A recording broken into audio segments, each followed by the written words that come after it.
hurlant au clair de lune ou agrémentant les pages des plus célèbres contes de fées, le loup fait partie de notre histoire. Rencontre avec un animal sûr de lui. Merci d'avoir accepté cette interview, monsieur le loup. Dites mon bon monsieur, j'ai trouvé cette entrée en matière affligeante et bourrée de préjugés. On n'est pas méchants, nous les loups, on se trompe largement sur notre compte. Juste, il faut pas nous énerver. Et là, avec cette intro qui présente les loups comme un ennemi, je me sens un peu beaucoup énervé. Alors attention, ou je vais rapidement péter les plombs. D'accord, c'est très bien d'avoir relevé ce point. C'est l'occasion d'en parler. Parlez-nous de cette injustice. Comment la vivez-vous ? Très mal, j'en souffre, je boue intérieurement. Et quand je boue, j'ai besoin de manger quelque chose. Ou quelqu'un. Quelle est votre véritable nature ? Doux comme un agneau, voilà. Alors pourquoi êtes-vous si mal perçu ? Mais c'est à cause de toutes ces histoires qu'on raconte aux enfants, hein. Et qui a toujours le mauvais rôle ? Le loup.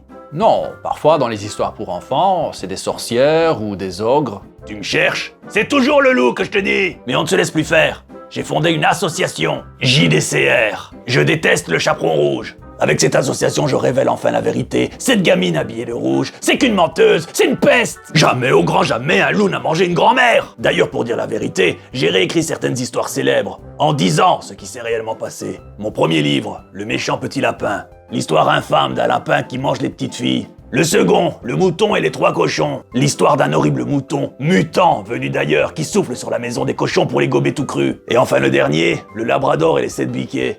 L'histoire vraie et terrifiante d'un chien d'aveugle qui torture les biquets et qui les mange. C'est des histoires pour enfants, ça ? Bien entendu, c'est poétique et ludique. Je vous offrirai un exemplaire. Merci.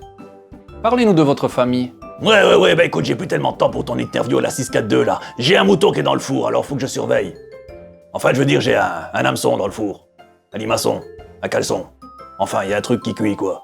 Que pense votre père de ce combat que vous menez ? Mon père est mort, à cause de gens comme toi. Je suis désolé, je ne savais pas. S'il vous plaît, expliquez-nous. Mon père se promenait gentiment dans un poulailler. Il revenait d'une visite amicale qu'il venait de faire à sa copine, la chèvre de Monsieur Seguin. Il se rendait dans le village et a rencontré 2 petits-enfants, bien en chair, dodus et tout, miam. Et puis là, tout d'un coup, sans prévenir, PAH !